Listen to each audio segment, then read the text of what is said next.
Thanks, Geordie. And also thanks, Craig. What they didn't mention too is that the three of us actually all worked at Picture Partners together for many years, and Craig and I were there at the same time.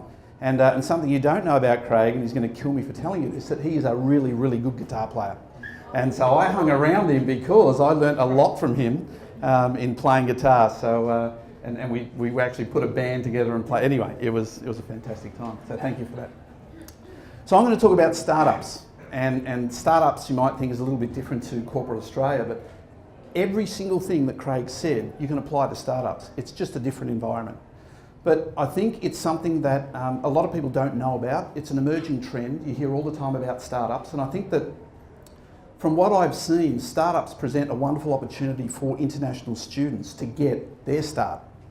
And the reason for that is that startups are very unique. They're under-resourced, they need help, they need expertise. A lot of the more traditional type recruiting that goes into corporates just does not exist with startups. If you can present yourself and you're enthused and you've got some skill, I'm pretty sure you'll find a startup that will take you on. It's funny that a gentleman tonight, this gentleman here, he's already badgered me for a job. And you know what, I'm actually going to consider him because he was talking with one of the guys, Callan, wherever he is here, about what he's doing. And Callan's already sussed him out and told me that he's really good. So guess what, he's going to get a job, and that's by coming here tonight. Well, not a job, he's going to get an opportunity. We'll get him in and we'll check him out. And if he's any good, we'll put him on one of our assignments. So you never know what's going to come out of one of these meetings. The other thing too, and I'm going to say this now just in case I forget it before, I want to congratulate everyone on coming tonight. And the reason for that is that it is easier to stay home and watch telly or catch Pokemon. But you're here tonight, right? And the reason why I say that is that you're up against some really big competitors, and they're not in this room. They are the local kids out there, and they are the other international students who may or may not have better marks than you. But they're not here.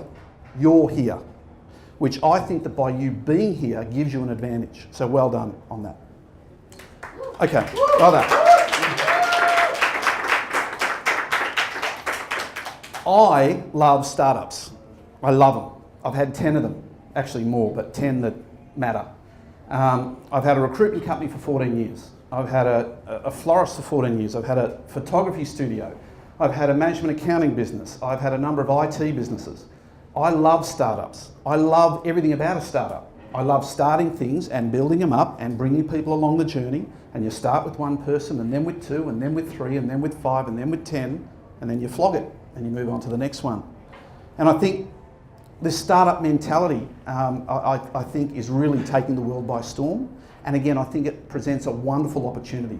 There's a number of people in the room here that work for us, Jared and I, and Adam, who's the other person in the room, Adam up the back there. And I hope you get to meet all these people and have a chat with them, because these people will give you a wonderful insight into how you can go about in getting your first break. Because if you can get your first break in a startup, I will guarantee you that even if you do wish to go into corporate, you're going to be much better prepared for it. So what is a startup? A startup is not a coffee shop or a florist. They're small businesses. They're all the retail outlets that you see outside. And the difference between Uber and a barbershop is that a barbershop you can't scale, but Uber you can scale. So a startup is someone that wants to solve a very specific problem in a very, very big market. And that's what Jared and I have set out to do. We want to help students choose their own outcome. And that might seem to be a little problem, but it's a massive market. There's 563,000 students in Australia enrolled at the moment, just in tertiary education. And that's what we're looking to do. So we're going to start small, but just imagine what we need to do and what we need to create in order to solve this problem. And hence why around the room you'll see probably there's about 10 people here that work for us now. So startups may start out small, but they're thinking big and they're thinking about growing, and it's this growth that creates the opportunity. So if you present yourself in the right time and in the right place, just as this gentleman here did. What's your name? Weir. Just as Weir did, you might get your break. And I reckon that, if he's any good, he'll be working on one of our projects very soon. So, again, you need to think about this stuff. So startups are designed to grow very, very fast, which is why most of them are tech companies. Now, you don't have to be an IT person, because tech companies need accountants, and they need business analysts, and they need all sorts of people to make those businesses grow. HR. Remember, a lot of these companies here were once startups. Realestate.com were a couple of guys in a garage in Doncaster until Macquarie Bank came along and took them out of the garage, and now they're worth $5 billion on the Australian stock market. Uber, you know, Airbnb. Airbnb, I think they launched themselves 13 times before they were actually successful. So they were a startup once. Fred Health, that's a friend of mine. So this is a pharmacist. He and his wife owned a couple of pharmacies, and he hated his software because it made him think too much. He was lazy. So he got his mate to write some software, and now he's in 90% of pharmacies and hospitals around Australia. And he just sold 10% of his business for a bomb. I know how much, but I won't tell you because it's probably not fair. But he has a lovely house and a lovely car, and he has a lovely beach house that I love to use. And experience. So Adam Crow, put your hand up, Adam. He's our IT director. So Adam's cousin, and this is a great story, and it's worth spending a bit of time telling you. So Adam's cousin was one of the first people to put boxes into, what are those things called again? ISPs. So that's where they look at the traffic that goes to websites. And so what they were doing were monitoring where all the traffic was coming from to people's websites. And this is a true story. He went to Ford and said to Ford, would you like to pay us to tell you where all your traffic is coming from? Now, no one had heard of this stuff before. And Ford said, look, it's interesting, but no thanks. And they said, well, would you like us then, would you pay me to tell you where all of Holden's traffic is coming from? And again, they said, look, that's very interesting and more interesting, but again, no. So then he said to Ford, well, what are you going to pay me not to tell Holden where all your web traffic's coming from? And that's a true story. That was the first contract that he signed. Fast forward, I think it was 8 years later, he sold it to Experian. So this company was called Hitwise. He sold it to Experian for $320 million. And he is younger than me. And so that's where a startup can go. And hopefully, Jared, hopefully one day this is us. But anyway. Okay, so why a startup? And I did have 11 reasons, but I thought one was so good, I made it 11.5. So 11.5 reasons why to choose a startup over a corporate. And again, I'm not saying you shouldn't go down a corporate route, but I think that it may be an opportunity to get your start. Number one, you will have more responsibility. Gary, who's in the room here somewhere, where are you, Gary? Here we go, Gary. Gary was an intern with us. So Gary, we interviewed Gary, he came in, and we told Gary that he was going to do some marketing for us, and when he came in, he did everything but. He was doing project management. He organised this event. He's doing Gantt charts. He did, I don't even know all the stuff that you did, Gary, but the responsibility that we put on you in that 13 weeks, I've seen the growth of you as a person. And I think that, we were talking, weren't we, Jared, that there were two people that we took on at that time as interns, and we thought the other person would turn out better, but Gary absolutely exceeded the other person, and I think exceeded our expectations and his, so well done.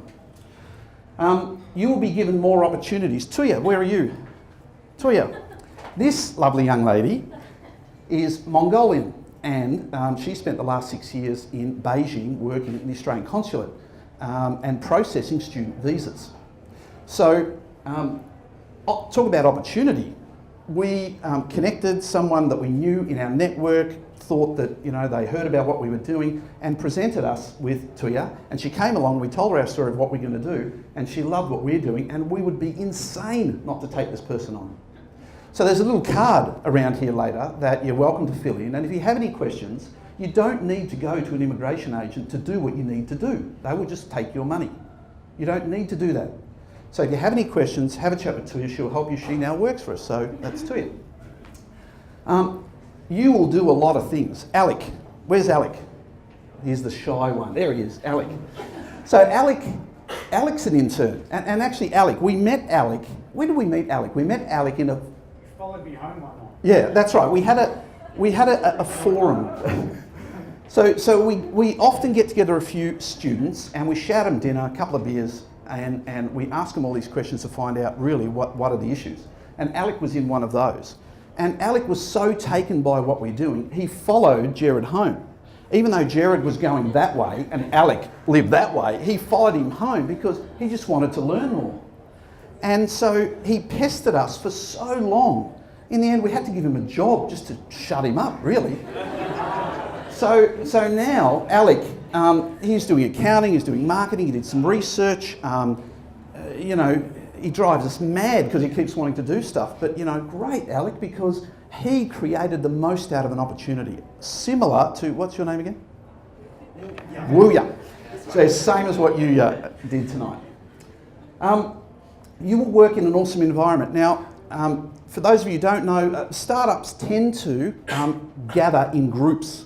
And they go to these places called incubators. And there's a few of them, quite a few of them here in Melbourne. And if you haven't checked them out, go check them out. They're very welcoming. If you just turn up, just go in, check them out. Inspire 9, York Butter Factory, and of course, our premises, Outcome.Life. But these places are where startups go because it can be lonely in business.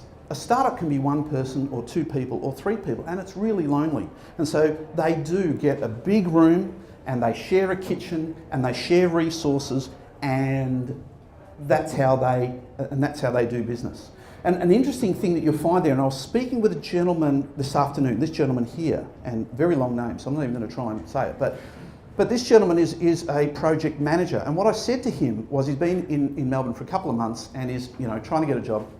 I said, go and visit these places and get a little piece of paper and write the stuff that Craig mentioned on that piece of paper with your phone number. Go into those places and stick it up on their notice board.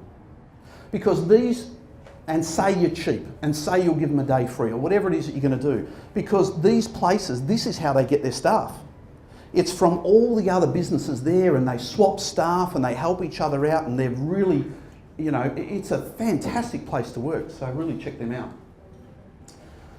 You'll learn to honour every dollar like it's your last. The great thing about startups is what we achieve with the little bit of money that we have. It's incredible, and it's a passion. Adam Crow is probably the best at this. The stuff that he can create without having to pay expensive license fees and paying Microsoft, you know, he calls it the Microsoft tax. You know, that type of thing I've learned really from Adam. And you take that in every part of your life and it becomes a mindset, and it's terrific. So you will do more with less. You will create and do rather than maintain and consume. So a criticism that we have about corporates is that they just spend money like it's going out of fashion. That does not exist in a startup, but you know what? It's fun. So you've learnt Linux, you've learnt open source, you are contributing to communities, all that type of thing in an IT company. That's, you know, that it's part of what we're proud of. Priya, who worked for us in my last company, the fun that we had with BERT reporting, open source tool. She's a gun at it. If anyone here needs a gun BERT reporting person, Priya is your lady. They are always looking for great talent, and that's the key. And as I mentioned before, the usual recruitment process you've got to go through of all these questions, and so they don't care about that stuff. Can you do it? Good, show me. And if you do, you've got a job. Great, let's go. And hurry up. That's what they're about. And it's a different mindset. And for me, it's a lot of fun. And I put the last one there, you will work hard for less. You will not get paid in a startup like you will get paid in a corporate, guaranteed. But the experience is incredible. And I've probably got 10, 11 around the wrong way. In a startup, you will make a big difference. We have Nipuna here, who works for us now. Nipuna is helping us, and he is doing workflows in this tool called Drools. The stuff that this guy has learned is incredible, made such a difference in our business, you have no idea. So, you know, there's a lot of great self-esteem to be had in working in a team where you can see every day the progress of this company as it becomes bigger from its startup. So, how to secure a role in a startup? Show them your work. Callan, where's Callan? There's Callan up the back. So Callan was introduced to me by a lady I met in a company that I was helping out with some accounting. And this lady said to me, you should check out my son, he's awesome. Now I say that about my children, they're pretty awesome, but okay, he's awesome. Let's see what he can do. So I got him to do some work for me. He actually did some production work, front-end type work, and it was great. So when this other opportunity came along, guess who I called? Callum. So he's now working for us. He's first year RMIT, doing web software something or other, front-end stuff, and he's working for me and getting paid. What were you doing before, Callum? Before what? Where were you working before? McDonald's. Excellent. So he's traded in flipping burgers to something that's actually going to give him some real life experience for when he finishes his degree. Awesome stuff. So show them your work. If you go to an interview, make sure you take your work along. If you're a web designer, take printouts, beautiful colour printouts of your web design. There was someone I met tonight who was an architect. There you go, an architect. Take some of your most beautiful drawings. If you're an engineer, whatever engineers do, take that along with you.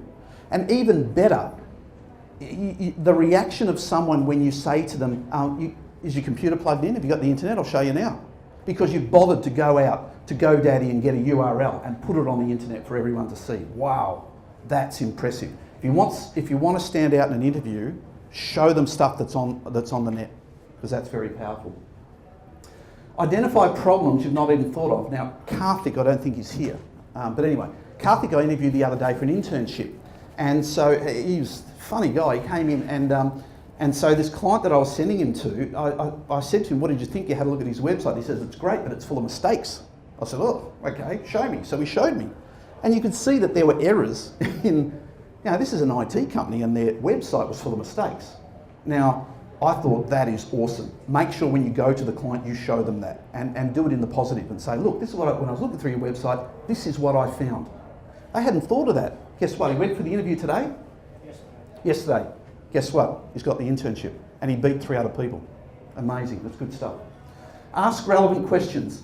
Azim. So Azim is another person who came in the other day, and I could see that he had scripted 5 or 6 questions, and he'd scripted them before he met me. Now, again, he's young, so I allowed him to go through it. So I let him ask the questions. The questions that he asked were no longer relevant. So 3 out of the 6 were no longer relevant. So that's when I coached him. And this is where someone like Craig can help people get through this process. I said to him, Azim, great questions, but from what we've already spoken about, they're not relevant anymore. So just ask the ones that are relevant and make sure that the questions that you ask, you've got to make sure that you're doing stuff on the fly to get the best out of it. And always send a thank you after an interview. You have no idea, and I've owned a recruitment company for 14 years. The number of times that I've received a thank you after an interview, I could probably count on 2 hands. Do it, you'll stand out, and that's very polite. Here's a big one, professional year. Now, I don't know if you guys know about professional year. I thoroughly recommend it. Now, some people say that 32 weeks of learning about how to prepare yourself for an interview and so forth, is a bit too long, and I probably agree. But there's the one bit, which is the internship, where the education provider finds you a 12-week period to go and work with someone. That is gold. And so to do that in a year, and it gives you 5 points, I believe, to your permanent residency as well, do it. Just do it.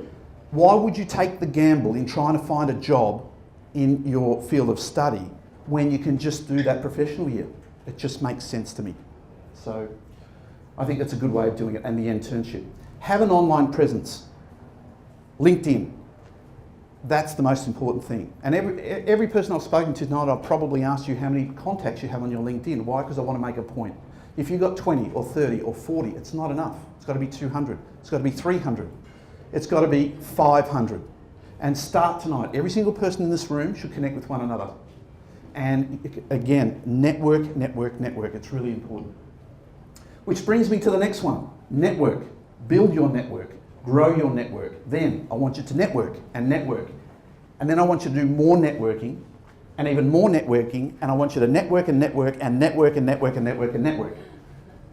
The 3 of us have gotten up here, and we're all, Jared isn't old, but Craig and I are. There's nothing I can't do in Melbourne without calling a mate, and that's true. Our branding person's here tonight. John, where are you, John? He's left. He left when you started. Oh. He's sick of me already. So John, I'd never met John before, but there was a friend of mine who I said, we really need some help with our branding, and now we've got this thing here. He developed that for us, charges a fortune, but it's worth every cent of it because the circles mean that we're trying to help the student and the education provider, and it's wonderful. I love it. So we paid him money to do that. And I'm just thinking, you know, again, I would never have met that guy, and he would never have given us the inspirations that he taught us unless, but for my network and Sally who passed that on to us. So there were going to be 5 things that you can do right now, but then I thought of 6 and one was so important I made it 6.5. Start research. If this is of interest to you, if what I'm saying resonates with you, if you feel that you would love to work in a startup, even if you're in first year or second year or third year, I don't care. Start researching them now. Start to identify, start researching. Look for products that interest you. Look for visions that inspire you. Jared and I, am I going too long? No, I'm still good. Jared and I went to this pitch night where this lady got up and spoke about how she was going to put these mini satellites into our atmosphere above third world countries to deliver phone internet. They're as big as a milk bottle. Unbelievable. I can't even imagine what they're going through to do that or how they're going to launch it, maybe a big elastic band or something, I don't know. But imagine working for that company if that inspires you. It certainly inspired me. So if you can start identifying the things that really resonate with you and start now and start looking for these companies now, you can really start to prepare for pitching yourself to them. And that's the thing, offer your services for free. Just go in and say, hey, listen, I really love what you're doing. I'm a really good design person. You're doing all this cool design. Do you mind if I just come in and offer my services? You know what they'll say? They'll say yes, because they need it. And then if you're good, they'll employ you. Make yourself irresistible to them and indispensable. Sweater's probably my favourite. She's not here tonight. She had to go back because her mum was sick in India. So we needed a tester for our software. And so Sweater had done some manual testing, and this was an internship, remember, 13 weeks. And so she rocked up, and I said to her, you're not going to be doing manual testing, you're going to implement a fully automated Selenium testing project. She freaked out because she'd never done this before. But guess what? Within probably 6 weeks, she'd delivered this thing. She did such a good job, we had to hire her. We had to. We've spent all this time and money and effort, and she knew it better than anybody else. Before she finished her internship, we offered her a job. Amazing. And we had to pay her really good money because I knew she was going to get poached by someone else really quickly. Rohit's another one. So he is a systems engineer, and he was struggling even to find an internship. So he came to us, system engineer, even though Adam caught him out on a question about colours of resistors. We gave him a go, and this guy's fantastic. Everyone loves him. And again, he's working with us now. He has not completed his internship. He's not even halfway. We have already given him a permanent job. So again, make yourself irresistible and make yourself indispensable. But here, and this reminds me of something. Okay, I will say this. The reason why Jared and I and the other members of our team are really passionate about international students, and I've said this to a couple of people in the room already, if you look at like my children, they are lazy. These are who you're competing against, the local kids. They're lazy. They think the whole world is just going to deliver them a fantastic job. It doesn't work that way. But when I look at international students and I look at how brave you guys are, you left your country, you left your family, you left your friends, you left your social networks to come here for a better life. This wasn't your first language. How brave are you guys? So when I see international students in the workplace, you smash local kids, except for Callan. Where are you, Callan? Except for you. You are the exception, Callan. But you do not take that for granted. This is one of the biggest advantages that you guys have. You guys you've got the fire in the belly to do this. And so even though you feel like that you're at a disadvantage by not being born here, it's actually opposite to people in the know. And in the startup world, that's where, they really appreciate that. They want people with fire in the belly. And so exactly, your name again? Yeah. Well, yeah, good. Exactly what Wooya did tonight, and that was pester me for about 10 minutes to give him a go to offer him a job. That's what I love. I love that, because guess what? They talk about past behaviour, best indicator of future behaviour. That's how he's going to operate in my workplace. So I'm willing to take a chance with him. Thank you. No worries. Your name again? Got it, William. Great. So build your network of like-minded people. Everyone in this room is like-minded in a way. So make sure that you're building up this network. Get a card from every single person in this room that you possibly can, and connect with them on LinkedIn or wherever. Actually, on our site, you will be able to connect with other people just like you, and former students. And that's functionality that we're building in and coming up. Go to meetups, go to pitch nights. There were two lovely young ladies, I think you joined our meetup group. The lady in the red there and the other lady, yeah, they came from our meetup group. They haven't spoken. Oh, it was you two. Sorry, it was you two. So you guys saw the meetup and just came along. You'd never heard us speak before, whereas some people here had heard us speak before and knew what we were about. So well done. And speak to former international students and entrepreneurs, because these are the people that are going to get you a break. And listen, learn, and connect, and then repeat. And that's why I made that one 1.5, because you've got to keep on doing it.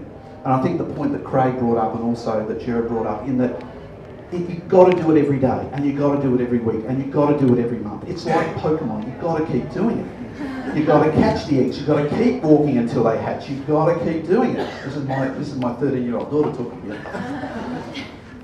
Oh, that's it. So startups. If you haven't thought about it, and what I'm saying resonates with you, have a bit of a think about it. And because I think that you guys are perfectly suited and provide you with a terrific opportunity for an entry-level position at worst, but a wonderful career in the future. So thank you very much. So